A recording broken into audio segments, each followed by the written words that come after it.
At 8:47 a.m.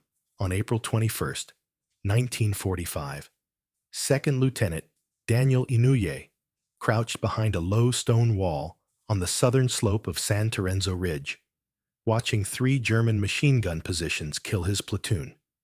He was 20 years old, 5 feet 9 inches tall, 154 pounds. He had been in combat for 11 months. In those 11 months, his regiment, the 442nd Regimental Combat Team, had suffered 9,486 casualties. That was 314% of the unit's original strength. They kept replacing the dead. The survivors kept fighting. The Germans had turned this ridge into a mathematical problem in overlapping fire. 3 MG-42 machine guns, 1,200 rounds per minute each.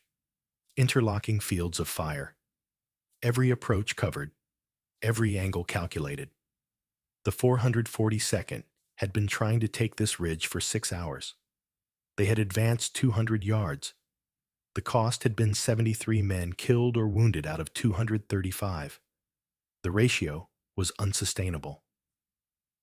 Inouye lay pressed against the stone wall next to his platoon sergeant, a man named Tanaka from Maui. Blood ran down Tanaka's face from a scalp wound. A bullet had creased his forehead 2 minutes earlier, close enough to split skin, not close enough to kill. Tanaka was shouting over the machine gun fire, pointing upslope at the first bunker. "We can't stay here. They'll bring mortars. We have to move." Inouye knew he was right. The Germans always brought mortars. Standard doctrine. Pin the enemy with machine guns, bracket them with mortars, finish with infantry. Once the mortars started, this stone wall would transform from cover into a killing box. Stone fragments would multiply shrapnel effects. Men would die in pieces. They had maybe 5 minutes before the first ranging shots fell, maybe less. But advancing meant crossing open ground under 3 MG-42s, firing 3,600 rounds per minute combined. Anyone who stood up would be cut in half. Inouye looked at his men. 42 soldiers, most of them teenagers. Japanese Americans from Hawaii and California. Nisei, second generation. They had volunteered to fight for a country that had imprisoned their families in camps surrounded by barbed wire and guard towers. While Inouye fought in Italy, his parents sat in the Rower War Relocation Center in Arkansas. His father had been arrested by FBI agents on December 8, 1941, the day after Pearl Harbor. His mother and siblings were taken 6 months later. They were American citizens. It didn't matter. Executive Order 9066 didn't care about citizenship. The 442nd Regimental Combat Team was composed entirely of Japanese Americans. Go for broke was their motto. Prove loyalty through blood. Die if necessary to prove you're American. They had proven it, over and over. 21 Medals of Honor by war's end. 52 Distinguished Service Crosses. 15 Soldiers' Medals. 4,000 Purple Hearts. More decorations per capita than any unit in U.S. military history. Most of those medals would be awarded posthumously. Inouye had joined the 442nd in May of 1943. He had fought through Italy for 11 months. Monte Cassino, the Gothic Line, the Vosges Mountains in France, Bruyères. He had watched friends die on those mountains. He had carried wounded men on his back through minefields while German artillery walked fire across the slopes. He had killed Germans at ranges so close he could smell their cigarettes. He had survived when better men had not. Now he was a platoon leader, second lieutenant, 20 years old, responsible for 42 lives. Men who trusted him to make decisions that would keep them alive long enough to see tomorrow. The machine gun fire intensified. The Germans had seen movement behind the wall. The MG-42s raked the stone systematically, searching for exposed flesh. The sound was a continuous ripping noise. Hitler's buzzsaw, the men called it. A soldier, 2 yards to Inouye's left, raised his head 6 inches to look upslope. The burst caught him across the jaw. His face disappeared in a spray of red. His body jerked backward. Medics crawled toward him, but there was nothing to save. The man was already dead. His name was Yamamoto, 19 years old, from Sacramento. Inouye pressed his face against the stone and made his decision. He turned to Tanaka. "I'm taking the first bunker." Tanaka stared at him. "Alone?" "Alone. You'll die." "Maybe." Inouye checked his rifle. M1 Garand, 8 rounds loaded. He had 4 MK2 grenades clipped to his webbing. He patted each one, making sure the pins were secure and the spoons were tight against the fragmentation bodies. Each grenade weighed 21 ounces. Cast iron body. Pineapple pattern for fragmentation. 2.5 ounces of EC powder filler. 4 to 5 second fuse delay once the spoon released. Fatal radius approximately 15 feet. Casualty radius 50 feet. But if I don't move, we all die when the mortars come. Tanaka grabbed his shoulder. "Daniel, keep them down. When I reach the bunker, move the squad to that depression 30 yards right, the one with the burnt tree. Understand?" Tanaka hesitated. Then he nodded. "Understood." Inouye took 3 deep breaths. He counted backward from 5. At 0, he stood up and ran. The machine guns opened fire immediately. Inouye sprinted upslope at a diagonal angle, zigzagging between rocks. The doctrine was to never run in a straight line. Make the gunner adjust. Force him to track. Bullets cracked past his head, supersonic rounds making that distinctive whip-crack sound. Tracer rounds drew red lines through the air. He could see them coming. Red streaks that seemed to move slowly enough to dodge, but moved at 2,800 feet per second, an illusion created by distance and adrenaline. He dove behind a boulder 15 yards upslope. Bullets hammered the stone. Rock chips exploded into his face. He tasted blood. A fragment had opened his cheek. He ignored it. He counted to 5. Then he ran again. This time, he covered 10 yards before diving behind a fallen tree. The MG-42s tracked him. Wood exploded. Splinters drove into his shoulder through his uniform. He could feel them, sharp points embedded in muscle. He rolled left, came up running, dove into a shallow crater. The impact knocked the wind out of him. He lay there for 3 seconds, unable to breathe, waiting for his diaphragm to unlock. When his lungs finally pulled air, it tasted like copper and cordite. He was 25 yards from the first bunker now. He could see it clearly. Gray concrete, reinforced. The walls were at least 2 feet thick enough to stop anything short of direct artillery hits. The Germans had built these bunkers months ago, maybe years. They were permanent fortifications, professional work. The firing slit was narrow, maybe 8 inches tall, 2 feet wide. Just enough room for the MG-42's barrel to traverse. Smart design. Hard to hit with grenades from a distance. You had to get close. Very close. Inouye pulled a grenade from his webbing. MK2. Serial number partially worn off from handling. The metal was cold despite the spring warmth. He hooked his finger through the pin ring. The pin was a steel wire with a loop at the end, bent to hold the spoon in place. You pulled the pin. The spoon flew off. The striker hit the primer. The fuse ignited. 4 to 5 seconds until detonation. Not much time. If you held it too long, it exploded in your hand. If you threw it immediately, the enemy had time to throw it back or take cover. The trick was to cook it. Hold it for 1 or 2 seconds after pulling the pin. Let the fuse burn down. Then throw. The grenade would detonate immediately upon landing. No time for the enemy to react. Inouye yanked the pin. The pin came free with a metallic click. He felt the spoon press against his palm, the only thing preventing the striker from falling. He counted. 1001. He released the spoon. It flew off with a spring-loaded snap. The striker fell. He heard the fuse ignite inside the grenade body, a small hissing sound. 1002. He stood up from behind the crater rim and threw. The grenade sailed through the air in a high arc. Inouye had thrown thousands of grenades during training. He knew the weight, the balance, the trajectory. This throw was perfect. The grenade dropped through the narrow firing slit and disappeared inside the bunker. Inouye dropped flat into the crater.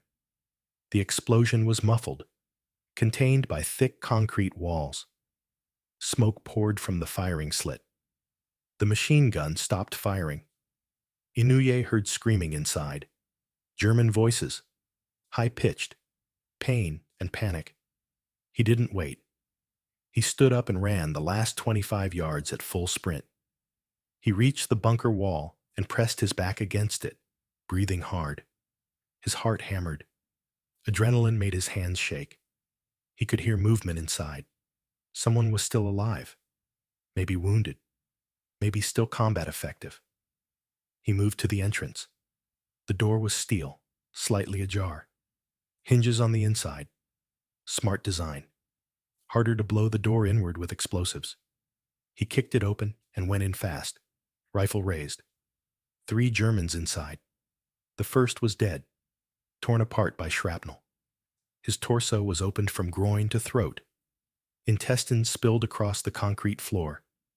Gray-pink coils steaming slightly in the cool air. The second German was on the floor, near the MG-42, clutching his stomach. Blood pulsed between his fingers. Arterial blood, bright red. He was trying to push his intestines back inside his abdomen with both hands. It wasn't working. He looked up at Inouye and said something in German. A question, maybe. Or a prayer. The third German was reaching for a Luger pistol on a shelf near the ammunition boxes. His hand was 6 inches from the grip. Inouye shot him twice in the chest. The M1 Garand barked twice. The German fell backward against the concrete wall and slid down, leaving a red smear. His eyes stayed open, fixed on nothing. Inouye turned back to the wounded German on the floor. The man was maybe 19 years old. Blonde hair. Blue eyes. He said something else in German. His voice was weak. Inouye didn't understand the words, but he understood the tone.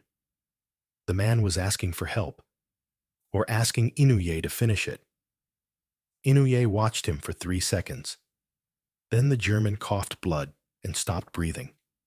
His hands went slack. The intestines spilled further across the floor. Inouye turned and walked out of the bunker. Outside, he could see his platoon moving. Tanaka had them up and running toward the depression with the burnt tree, exactly where Inouye had told them to go. Good. 1 bunker down. 2 to go. Then the second bunker opened fire. The MG-42 caught Tanaka mid-stride. The burst hit him across the chest. 5 or 6 rounds. Tanaka's body jerked like a puppet with cut strings. He fell face first into the dirt and didn't move. 3 more soldiers went down in the next 2 seconds. One was hit in the leg, femoral artery. Blood sprayed. Another was hit in the shoulder and spun around. The third took a round through the neck and dropped instantly. The rest of the platoon dove for cover. Inouye saw it happen from 40 yards away. He saw Tanaka fall. He saw the blood. He saw his men pinned again, trapped in the open between the first bunker and the depression. Sitting targets. The second machine gun was chewing them apart. The second bunker was 50 yards to his right. Higher elevation. Dug into the ridge. Perfect position. It covered the entire slope. The Germans inside had waited for the Americans to move. Discipline. They had let Inouye take the first bunker. Now, they were killing everyone who tried to advance. Inouye started running toward the second bunker. Bullets followed him immediately. The MG-42 gunner saw him and adjusted fire. Rounds tore through the air inches from Inouye's head. He dove left, rolled, came up running at a different angle. Another burst. He dove right. Dirt exploded where he had been standing a half-second earlier. He reached partial cover behind a stone outcrop 30 yards from the second bunker. He pressed his back against the stone, gasping for air. His lungs burned. His legs felt distant and strange, adrenaline overriding pain signals. He checked his grenades. 3 left. He checked his rifle. 6 rounds remaining in the M1. Enough. The machine gun was still firing, still suppressing his platoon. He could hear his men shouting, calling for medics. Someone was screaming Tanaka's name over and over. Inouye looked around the edge of the outcrop. He could see the second bunker clearly now. Same design as the first. Concrete. Narrow firing slit. Steel door. The MG-42's barrel protruded from the slit, moving in small increments, tracking targets. Inouye couldn't approach from the front. The gunner would see him and cut him down. He had to move along the side, use the terrain, get close enough to throw a grenade through the slit. Same tactic as before. He moved. He crawled along the base of the outcrop, staying as low as possible. The Germans couldn't see him from this angle. The outcrop blocked their line of sight. He covered 15 yards, then 20. He was close now, 20 yards from the bunker, close enough to throw. But the angle was bad. He couldn't see the firing slit from here. He needed to get higher. See over the rocks. He pulled a grenade. Mark II. Same as before. He hooked his finger through the pin and pulled. The pin came free. He held the spoon down and counted. 1001. He released the spoon. It flew off. The fuse ignited with that familiar hiss. 1002. He stood up and threw. The grenade arced toward the bunker. For a moment, Inouye thought it would go in. Perfect trajectory. Perfect speed. Then it hit the top edge of the firing slit and bounced off. The grenade tumbled backward and fell to the ground 10 feet from the bunker entrance. It exploded 3 seconds later. Dirt and smoke. The bunker was undamaged. The Germans inside had seen the throw. The machine gun swung toward Inouye's position. He dropped flat as bullets tore through the air above him. Rock fragments exploded around him. He pressed himself into the dirt and waited for the burst to end. When the firing stopped, Inouye realized his situation. He was pinned. If he moved, they would kill him. If he stayed here, they would call for support.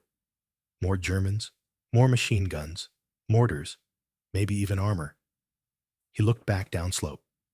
His platoon was still trapped, still taking fire. Men were dying while he lay here doing nothing. Inouye made his decision. He couldn't throw from here. He had to get closer. Much closer.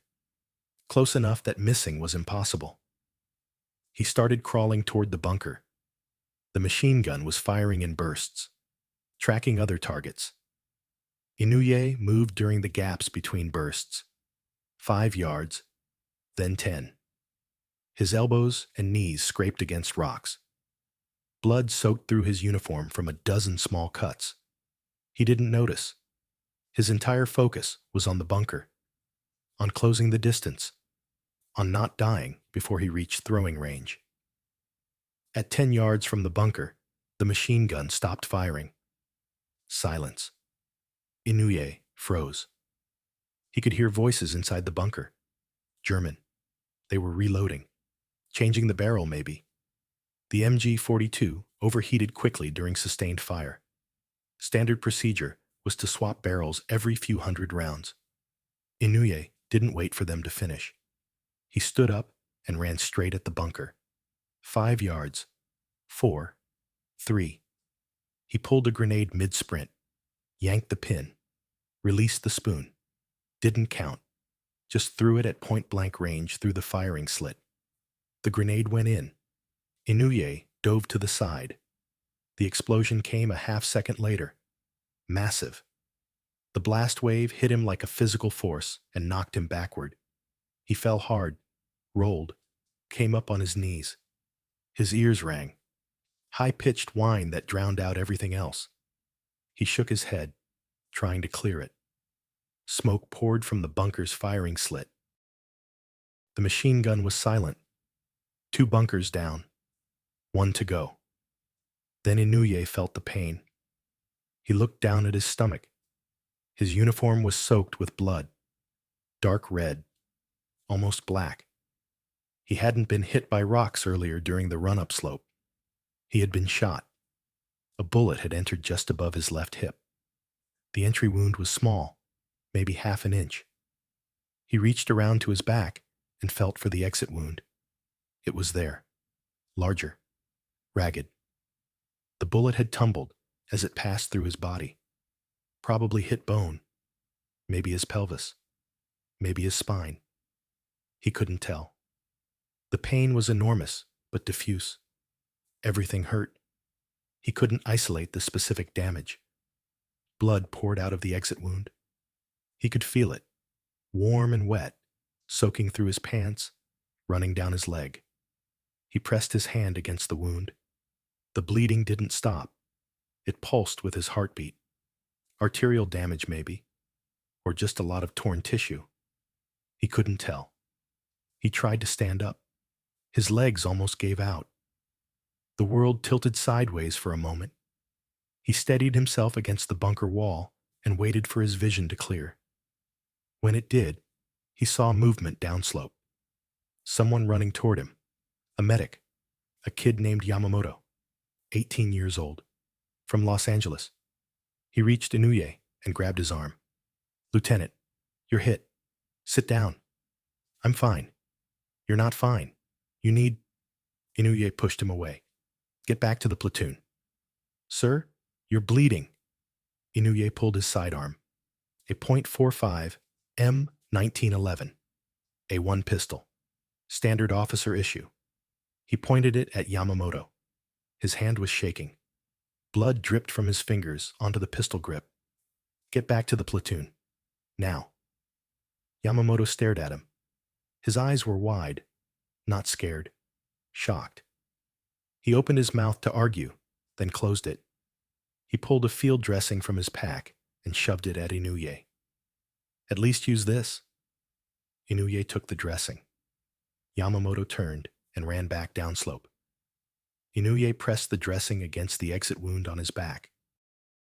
The fabric soaked through in seconds. He could feel the blood, hot against his skin, running down his back, pooling at his belt line. He tied the dressing in place with his belt, pulling it as tight as he could stand. The bleeding slowed. Not much, but enough. Maybe. He looked upslope. The third bunker was 60 yards away, higher on the ridge. He could see the muzzle of the MG-42 protruding from the firing slit.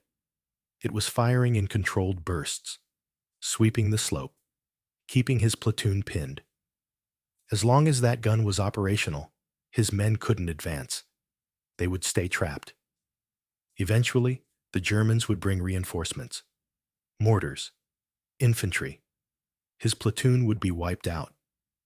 Inouye started walking toward the third bunker. His legs felt wrong, distant, like they belonged to someone else. Each step sent pain through his abdomen, sharp and hot. He ignored it. He had maybe 10 minutes before blood loss caused him to lose consciousness. Maybe less. He had to reach that bunker before then. Had to destroy it. Had to finish this. He walked 20 yards, then 30. The machine gun hadn't seen him yet.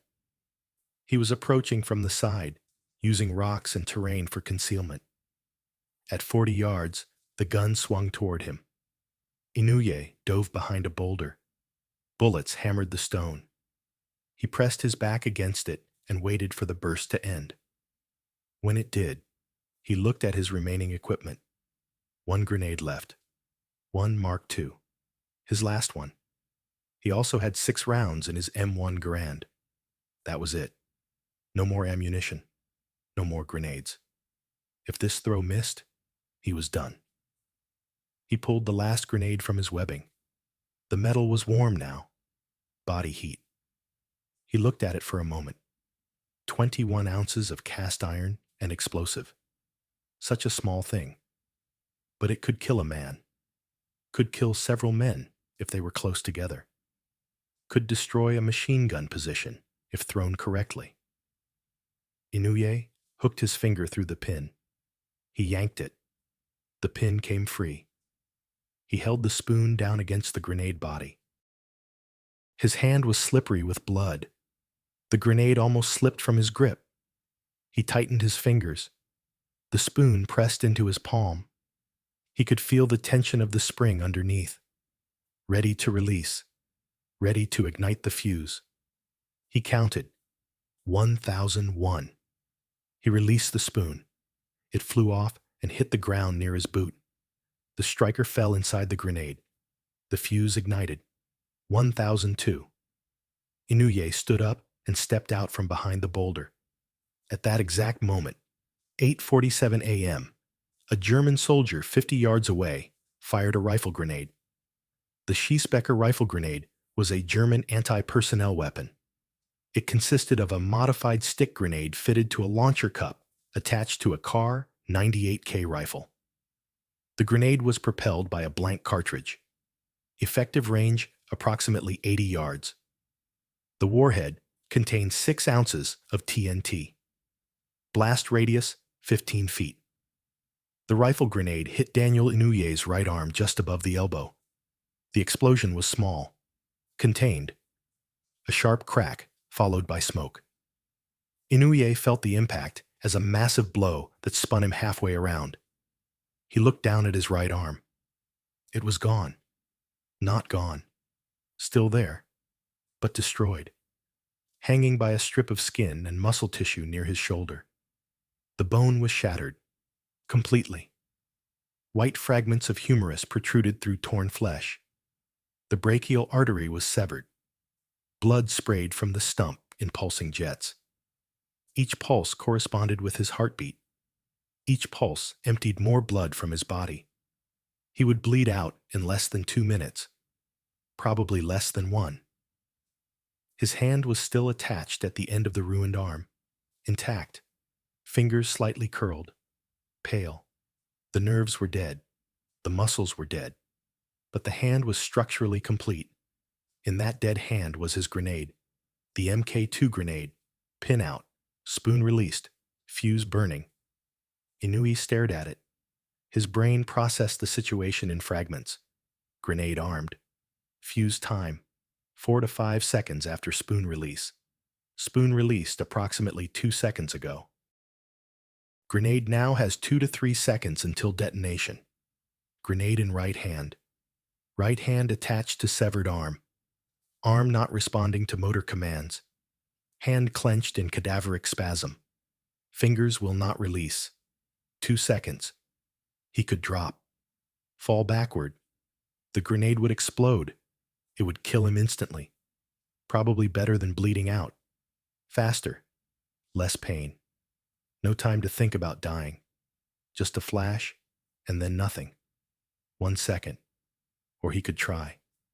Inouye reached across his body with his left hand. His fingers closed around his right wrist, the wrist of his severed arm. The skin was already cold. Shock. Blood loss. Cellular death. He lifted the arm. It was heavy. Dead weight. Approximately 8 pounds. The muscles weren't supporting it anymore. Just gravity and dead tissue. The hand was clenched around the grenade. Rigor had set in instantly. a cadaveric spasm triggered by the trauma. The fingers were locked, rigid. He could see the tendons standing out beneath the pale skin. The knuckles were white. The grip was absolute. 0 seconds. Inouye dug his left thumb between the fingers of his dead right hand. He pried. The fingers barely moved. The first knuckle. The second. Not enough. The grenade was still trapped. He could feel the fuse burning inside the metal body. A small vibration. Heat building. The explosive compound reaching critical temperature. He had maybe 1 second left. Inouye wedged his left hand deeper between the dead fingers. He pushed. Hard. The index finger of his dead hand bent backward. He felt the bone break. A small crack. The finger bent at an unnatural angle. Still not enough. He pushed harder. The middle finger bent. Another crack. Then the ring finger. The bones were breaking. The joints were dislocating. The dead fingers were bending backward against their own anatomy. The grenade came loose. Inouye pulled it free with his left hand. The dead fingers of his right hand snapped back into their clenched position. Empty now, grasping nothing. Inouye threw the grenade with his left hand. The throw was wrong, awkward, weak. He was right-handed. He had trained for years to throw grenades with his right hand. Muscle memory, technique, accuracy. Now he was throwing with his left, his offhand, while bleeding from 2 wounds, while in shock, while dying. The grenade wobbled through the air. No spin, no stability. It looked like it would fall short. Then it didn't. It sailed through the narrow firing slit of the 3rd bunker and disappeared inside. Inouye dropped to the ground. The explosion shook the ridge, louder than the previous 2. The concrete walls amplified the blast, directed it. Smoke and dust billowed from the firing slit.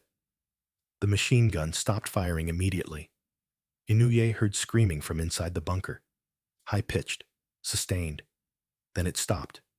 Then nothing. 3 bunkers destroyed. 41 men saved. Inouye lay on his back and stared at the sky. It was blue, clear, no clouds, a perfect spring day in Italy. He could hear birds somewhere, distant artillery, the sound of men shouting. His men, moving upslope, advancing. The machine guns were silent. The ridge was theirs. Inouye tried to sit up. His body didn't respond. He was going into shock. Full systemic shock. His heart rate was 160 beats per minute. His blood pressure was dropping. His core temperature was falling. His extremities were cold and pale. His brain was being deprived of oxygen. Confusion would come soon, then unconsciousness, then death. He turned his head to the right. His severed arm lay next to him on the ground, still attached by that strip of skin and muscle. The hand was still clenched, still grasping the shape of the grenade that was no longer there. Blood pooled beneath the arm, dark red, almost black, not pulsing anymore, just leaking. Gravity, not arterial pressure. Footsteps, running, multiple people, voices shouting in English, medical terms, hemorrhage, traumatic amputation, shock, hypovolemia. Medics appeared above him. Yamamoto was there. He was crying. Another medic, whose name Inouye couldn't remember, was tearing open a field dressing. A 3rd medic was pulling a tourniquet from his pack. Yamamoto pressed both hands against what remained of Inouye's right arm. His hands disappeared into the wound. Blood welled between his fingers. He was applying direct pressure, trying to stop the bleeding. It wasn't working. The brachial artery was severed. Pressure alone wouldn't stop it. They needed a tourniquet, needed it now. The 2nd medic applied the tourniquet above the wound, high on the shoulder, as high as it would go. He pulled it tight, then tighter. The bleeding slowed. Not completely, but enough. Maybe. Inouye grabbed Yamamoto's wrist with his left hand. His grip was weak, barely enough to get attention. Yamamoto looked down at him. Tears ran down his face. You got it, sir. You got all 3 bunkers. Tanaka? Yamamoto shook his head. He's gone, sir. How many? 4 dead, 6 wounded. But the rest are okay. You saved them, sir. You saved all of them. Inouye's vision was fading, gray creeping in from the edges. He could feel himself slipping away, consciousness draining like water through a broken dam. He forced the words out. Don't let me die here. You're not going to die, sir. We're getting you out. Stay with me. Stay awake. Don't let me die here. Then the gray became black, and he was gone. He woke up in a field hospital 11 hours later. Not conscious. Not really. Just aware. Fragments of sensation. Pain. Enormous. A living thing that filled his entire body. His right arm, the arm that no longer existed, was on fire. Burning. The nerves were screaming signals from tissue that wasn't there anymore. Phantom limb pain. His brain kept sending motor commands to muscles that had been blown apart by a rifle grenade. The disconnect created sensations that had no physical basis. Crushing. Tearing. Burning. All of it happening in empty space. He tried to move his right hand, make a fist, flex the fingers. Nothing happened, because there was no hand, no fingers, just absence. A nurse appeared. She saw his eyes open and said something. Inouye didn't understand the words. She disappeared and came back with a doctor. The doctor was a captain, older, maybe 40, gray at the temples. He sat down next to Inouye's cot and looked at him for a long moment. Then he said, "You shouldn't be alive." Inouye tried to speak. His throat was raw, dry. He managed one word. Water. The doctor held a canteen to his lips. Inouye drank. The water was warm and tasted like metal. He drank anyway. When he finished, he said, "How long?" 11 hours since they brought you in. You were in surgery for 4 hours. We had to remove what was left of your arm. Complete shoulder disarticulation. The tissue was too damaged to save. Inouye looked at his right side. Bandages. Thick. Covering the entire shoulder and upper chest. No arm. Not even a stump. Just bandages and absence. The doctor continued. You lost approximately 60% of your blood volume. We gave you 6 units. You also had a through-and-through gunshot wound to the abdomen. Missed your intestines by 2 inches. Lucky. If that bullet had been 2 inches to the right, you would have bled out internally before anyone reached you. My platoon? They're fine. 4 killed, including your sergeant. 6 wounded. The rest are operational. The doctor paused. They told me what you did. 3 machine gun bunkers. By yourself. They said you kept fighting after your arm was blown off. They said you pulled a live grenade out of your severed hand and threw it left-handed. I did. The doctor stared at him. That's not medically possible. The trauma alone should have incapacitated you. Shock. Blood loss. Pain. No one continues fighting after losing a limb. I did it anyway. The doctor was quiet for a moment. Then he said, I'm putting you in for the Medal of Honor. Full recommendation.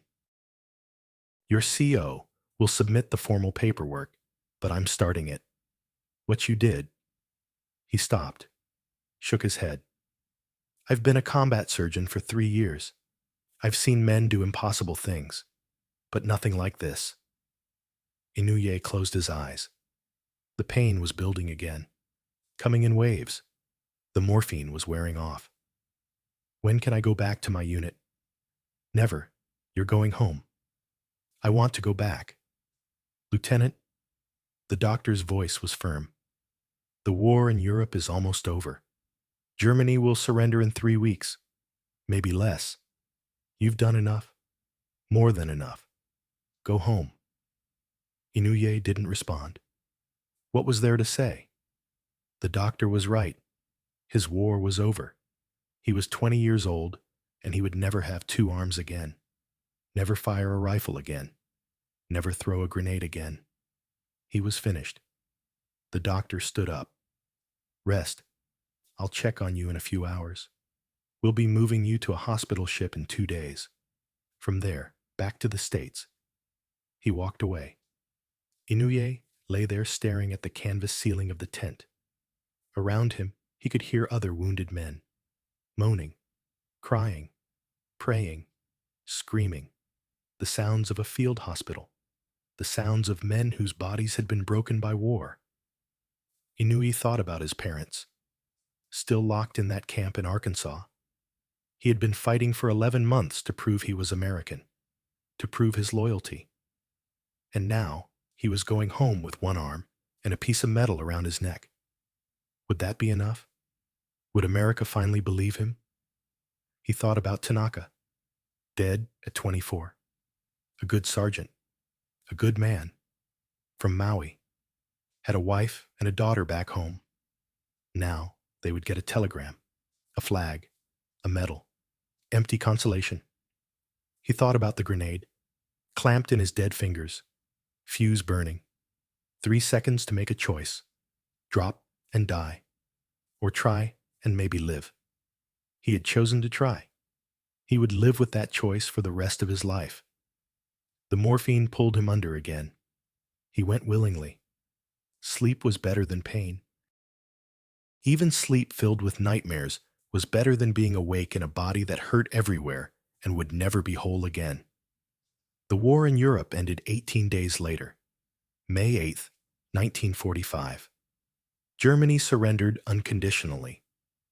Inouye was on a hospital ship in the Mediterranean when he heard the news. The ship's captain announced it over the intercom. Men cheered. Some cried. Some were silent.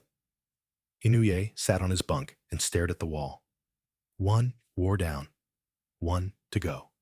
Japan was still fighting. The Pacific War would continue for months, maybe years, but he wouldn't be part of it. He was going home. The hospital ship reached the United States in June. They docked at San Francisco. Inouye was transferred to Letterman General Hospital. He spent 3 months there. Surgery, physical therapy, learning to live with one arm. Simple things became complicated. Buttoning a shirt, tying boots, opening a door while carrying something. He had to relearn everything. His brain kept trying to use his right hand, kept sending signals to muscles that didn't exist. The phantom limb sensations continued. Some days, his missing arm hurt more than his remaining arm. The Army discharged him in September 1947. Honorably. Captain. 2 Bronze Stars. Purple Heart. Distinguished Service Cross. The Medal of Honor. Recommendation was still pending, still being reviewed. These things took time, they told him. Paperwork. Verification. Witnesses. It would come eventually. It didn't come. Months passed. Then years. The Medal of Honor was never awarded. Instead, they gave him the Distinguished Service Cross. Second highest military decoration. Close enough. Good enough for a Japanese American. Better than most of his people received. Inouye knew why. He never said it out loud, but he knew. The Army had quotas. Unspoken. Unofficial. The 442nd could receive medals, but not too many medals of honor. That might suggest they were equal to white soldiers. That might suggest the internment camps had been wrong. That might suggest America owed them an apology. So they gave him the DSC and called it done. Inouye didn't complain.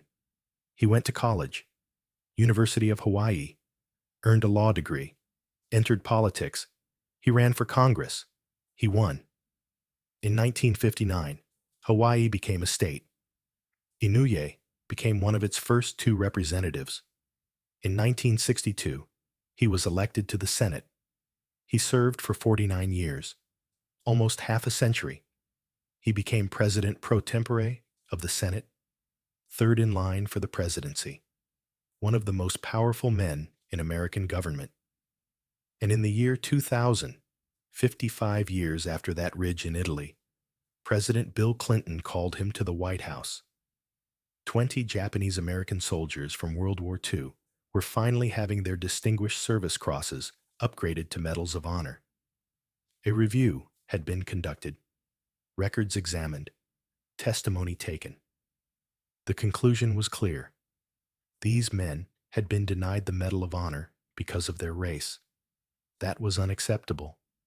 The error would be corrected. Daniel Inouye stood in the East Room of the White House, 75 years old, one empty sleeve pinned neatly against his suit jacket. President Clinton placed the Medal of Honor around his neck. The medal was heavy, gold, suspended from a blue ribbon. The inscription read, "For conspicuous gallantry and intrepidity at the risk of his life, above and beyond the call of duty." 55 years late, but finally correct. A reporter asked him afterward what he thought about waiting 55 years for the medal he had earned at 20. Inouye looked at the reporter and said, "I didn't do it for a medal. I did it for my platoon, for Tanaka, for the men who didn't come home. This medal isn't mine. It belongs to all of them." Daniel Ken Inouye died on December 17, 2012. He was 88 years old. He died at Walter Reed National Military Medical Center in Bethesda, Maryland. Natural causes. Age. His body finally giving out after 88 years. His body lay in state in the United States Capitol Rotunda. Only the 31st person in American history to receive that honor. President Obama attended. Vice President Biden. Members of Congress. Thousands of others. The 442nd Regimental Combat Team sent an honor guard. Old men in their 80s and 90s, wearing their uniforms one last time, standing at attention next to the casket of a man who had proven, beyond any possible doubt, that he was American. They buried him at the National Memorial Cemetery of the Pacific in Honolulu. The cemetery overlooks the city, overlooks Pearl Harbor, the place where Inouye's war began on December 7th, 1941. He had been 17 years old that day, standing on a hillside watching Japanese planes strafe the harbor, watching his country burn, knowing that everything was about to change. The funeral was full military honors, 19-gun salute, taps played by a lone bugler. His casket was draped with an American flag. The flag was folded and presented to his widow. She held it and cried. On his headstone, beneath his name and rank and dates of service, is a single line, Medal of Honor, 21st of April, 1945. No mention of the 55-year wait. No mention of the discrimination. No mention of the camps, or the prejudice, or the decades of proving himself over and over to a country that should have accepted him from the beginning. Just the date, the ridge, the day a 20-year-old soldier with one arm threw a grenade and saved 41 lives. There is a museum display at the U.S. Capitol Visitor Center. One section is dedicated to Medal of Honor recipients who served in Congress. Daniel Inouye is featured prominently. There is a photograph of him as a young lieutenant, 20 years old, thin, serious, wearing his uniform, both arms visible in the photo. It was taken before San Terenzo Ridge, before the rifle grenade, before everything changed. Next to the photograph is his Medal of Honor, suspended in a glass case. The ribbon is faded slightly. The gold is tarnished at the edges, but it's real. Earned. Paid for with blood and pain and 55 years of patience. Below the medal is a placard. It reads, Second Lieutenant Daniel K. Inouye, 442nd Regimental Combat Team, San Terenzo Ridge, Italy, April 21st, 1945. 3 machine gun bunkers destroyed. 41 lives saved. 1 arm lost. Continued fighting after catastrophic injury. Pried live grenade from severed hand. Threw grenade left-handed. Enemy position destroyed. And at the very bottom, a single line. They said it couldn't be done.